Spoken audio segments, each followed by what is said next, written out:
Sejam todos bem-vindos à nossa reunião do Evangelho no Lar, da Casa Virtual Luz Espírita. Com o auxílio e proteção dos benfeitores da colônia Maria de Nazaré, eu, Tiago, em nome de toda a Cavile, agradeço por nos receberem em seus lares. Hoje, a nossa equipe está composta pelos irmãos Marcos e Cristiane, nos auxiliando na sustentação das boas energias, para levar luz e conforto aos lares materiais e espirituais. Pelo irmão José, com a prece inicial, nosso irmão Sérgio, com a leitura e reflexão do livro Caminho, Verdade e Vida, e por mim, que estarei conduzindo a reunião, bem como a solicitação à espiritualidade protetora que se faz presente junto a cada um que está participando, onde for que se encontre, na harmonização dos lares e fluidificação das águas. Neste momento, solicito a todos que estão nos acompanhando, dentro de suas possibilidades, deixem seus afazeres materiais por alguns instantes. Isto é muito importante. Se reúnam com quantos puderem da família, ou que seja apenas conosco, para que possamos, com os pensamentos unidos, desfrutarmos e recebermos com o coração aberto os benefícios deste banquete de luz e harmonia que são levados para as famílias em seus lares. Pedimos, se já não o fizeram, que providenciem um recipiente com água para a fluidificação, lembrando que deve ser um recipiente exclusivo para cada pessoa, pois os remédios espirituais são colocados de acordo com a necessidade de cada um. Vamos dar início ao nosso Evangelho de Jesus no lar, buscando interiorização, elevando nossos pensamentos a Deus, nosso Pai maior, a Jesus, nosso Mestre, a nossa Mãe espiritual Maria de Nazaré, e a toda espiritualidade protetora, estando sempre em constante oração. Pedimos, nesse momento, ao nosso Pai Maior, que nos dê entendimento, que nos favoreça o esclarecimento, e a todos que estão ouvindo nesse momento, que possam estar concentrados, tranquilos, e que possam, ao final da reunião, meditar em todos os ensinamentos que nos é trazido nesse maravilhoso livro. Assim seja. Hoje faremos a leitura do capítulo 70 do livro Caminho, Verdade e Vida, psicografia de Francisco Cândido Xavier, pelo Espírito Emmanuel. Leitura do capítulo 70, Poderes Ocultos. E, onde quer que ele entrava, fosse nas cidades, nas aldeias ou nos campos, depunha os enfermos nas praças e lhe rogavam que o deixasse tocar ao menos na orla de seu vestido. E todos os que nele tocavam, saravam. Palavras de Marcos, capítulo 6, versículo 56. Não raro surgem nas fileiras espiritualistas estudiosos afoitos procurarem de qualquer modo a aquisição de poderes ocultos que lhes confira posição de evidência. Comumente, em tais circunstâncias, enche-se das afirmativas de grande alcance. O anseio de melhorar-se, o desejo de equilíbrio, a intenção de manter a paz constitui belos propósitos. No entanto, é recomendável que o aprendiz não se entregue a preocupações de notoriedade, devendo palmilhar o terreno dessas cogitações com a cautela possível. Ainda aqui, o Mestre Divino oferece a melhor exemplificação. Ninguém reuniu sobre a terra tão elevadas expressões de recursos desconhecidos quanto Jesus. Aos doentes, bastava tocar-lhe as vestiduras para que se curassem de enfermidades dolorosas. Suas mãos devolviam o movimento aos paralíticos, a visão aos cegos. Entretanto, no dia do Calvário, vemos o Mestre ferido e ultrajado. Sem recorrer aos pobres que lhe constituiu panágio divino, em benefício da própria situação. Havendo cumprindo a lei sublime do amor no serviço do Pai, entregou-se à sua vontade, em se tratando dos interesses de si mesmo. A lição do Senhor é bastante significativa. É compreensível que o discípulo estude e se enriqueça de energias espirituais, recordando-se, porém, de que, antes do nosso, permanece o bem dos outros, e que esse bem, distribuído no caminho da vida, é a voz que falará por nós a Deus e aos homens, hoje e amanhã. Comentário deste capítulo, eu vou citar até um exemplo próprio. No correr dos ensinamentos espíritas, os meus ensinamentos, né? Logo no princípio, houve um desejo gigante, ou até uma certeza de já ser um médium lotado de inúmeras possibilidades mediúnicas. Já me vendo curando, já me vendo atendendo pessoas, já me vendo inclusive sendo até famoso, psicografando livros e mais livros. Até que, com busca incessante de ensinamentos, me trouxe, graças a Deus, assim que nada do que disse tem sentido algum. Se fizer ao menos para mim mesmo, já é um grande passo. Para mim mesmo, em busca do quê? Da reforma íntima. Nada adianta refletores da fama. Acredito que seja até um belo exemplo de egoísmo, né? Em troca de quê? Para quê? Por quê? Nessa lição, vimos como devemos nos portar a exemplo do nosso querido Mestre Jesus. Importante a realização do trabalho. Tem até um ditado popular mais assertivo que eu conheço, que é o fazer o bem sem olhar a quem.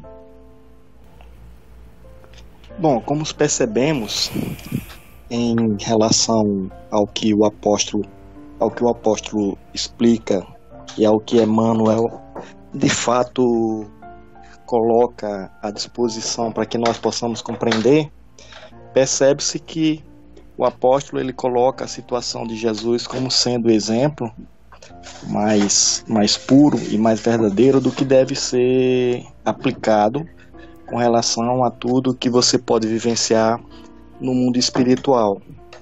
Quando ele tem nas suas experiências e a convicção de que teria todos os poderes possíveis, de uma forma muito humilde, ele deixava as coisas acontecerem sem trazer para ti nenhuma sensação de notoriedade ou nenhuma sensação que passasse para o povo a vontade de ficar conhecido e ter poder, como por exemplo, simplesmente ele deixava as coisas acontecerem.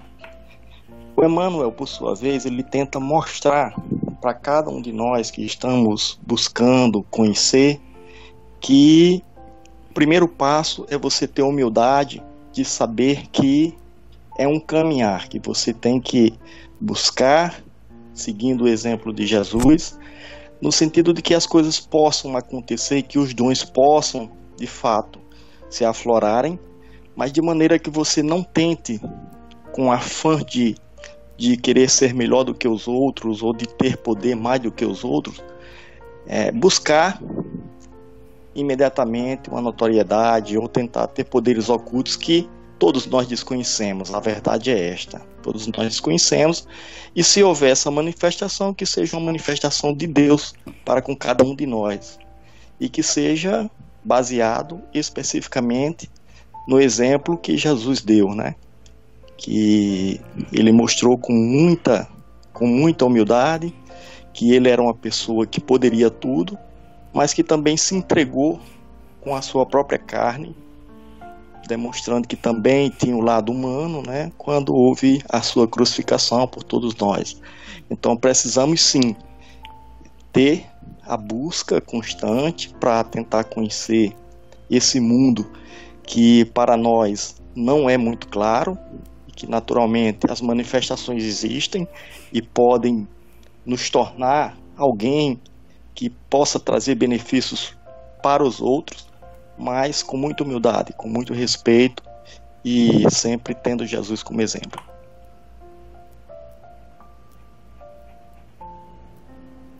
Sublime lição esta que nos oferece Emmanuel. Neste capítulo desse maravilhoso livro, ele convida a reflexão sobre como devemos nos comportar diante dos fatos maravilhosos dentro da seara espírita.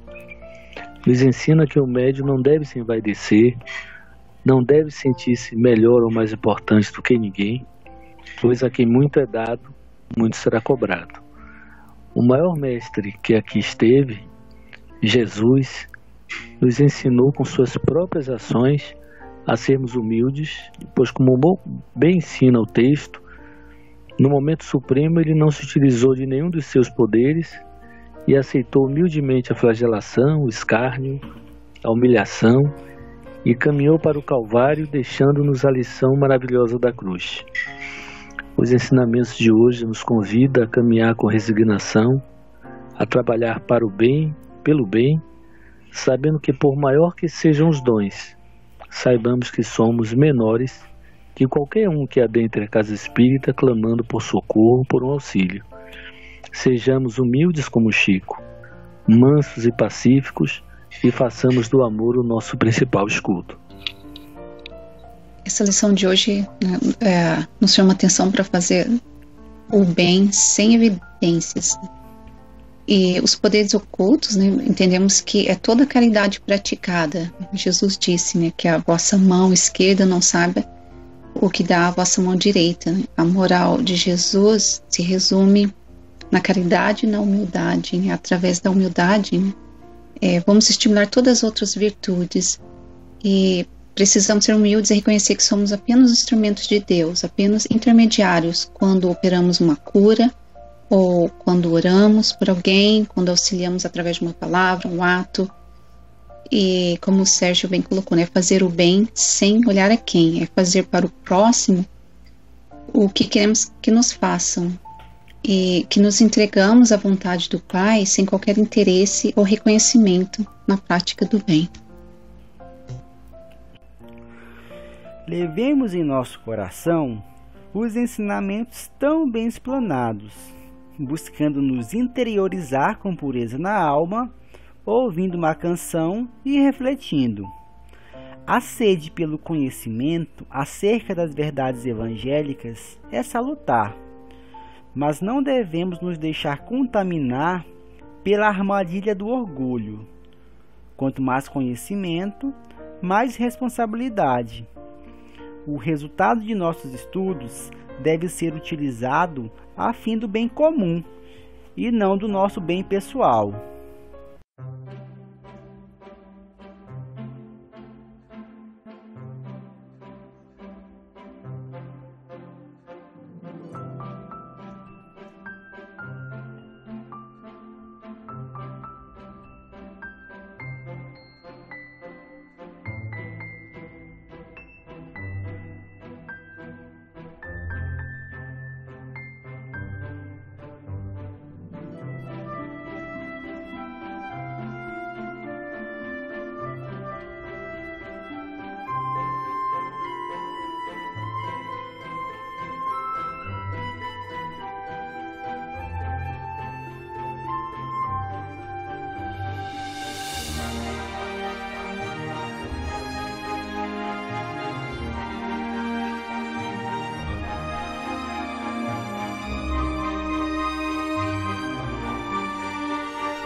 Após nossas reflexões, vamos elevar com todas as forças da alma e pureza no coração nossos pensamentos ao nosso Pai, ao nosso irmão maior Jesus, direcionando nossas energias para a harmonização dos lares e fluidificação das águas, e com o auxílio da espiritualidade protetora que se encontra junto a nós todos, que possamos abrir nossos corações para termos forças, discernimento, vontade para nos corrigirmos interiormente e podermos promover a paz, harmonia e mais amor junto à nossa família que convive conosco em nossos lares. Vamos pedir essa harmonização em favor de todas as famílias que, de uma forma ou de outra, se conectaram nesta rede de luz e oração em busca de conforto diante das desavenças que começam nos lares, se estendendo para toda a sociedade.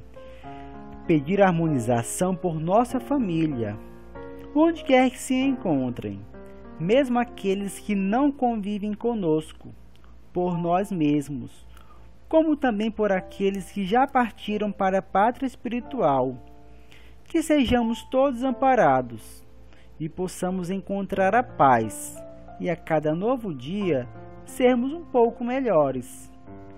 Pedir pelas famílias do nosso país, do nosso planeta e de todos os recantos do universo. Pelos animais, que sejam amados e respeitados por nós humanos.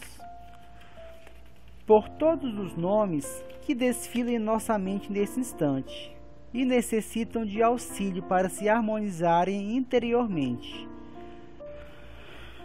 Por fim, pedimos ao Senhor Jesus e aos guias e mentores espirituais, principalmente aos integrantes da corrente médica do espaço, que coloquem em nossas águas os fluidos astrais magnéticos, vitais e espirituais, o medicamento a que cada um necessita para curar as enfermidades e anomalias existentes em nossa alma e corpo físico. Que os fluidos divinos nos proporcionem mais saúde e vitalidade, coragem e força nos trabalhos do bem, elevando a alma para vivermos em harmonia com tudo e com todos. Que assim seja. O nosso muito obrigado à espiritualidade da colônia espiritual Maria de Nazaré, que nos ampara e ilumina. Envoltos pelo manto de amor incondicional de Maria, pedimos a permissão em nome do nosso Mestre Jesus para encerrar o Evangelho de hoje. Fiquem todos com os pensamentos confiantes, no amparo e proteção, sob as bênçãos de nosso Pai Maior Deus, nosso Mestre Jesus, nossa Mãe Espiritual Maria de Nazaré e de toda a espiritualidade protetora, para que possamos viver em paz, com alegria e amor. Assim, até o próximo Evangelho no Lar, da Casa Virtual Luz Espírita.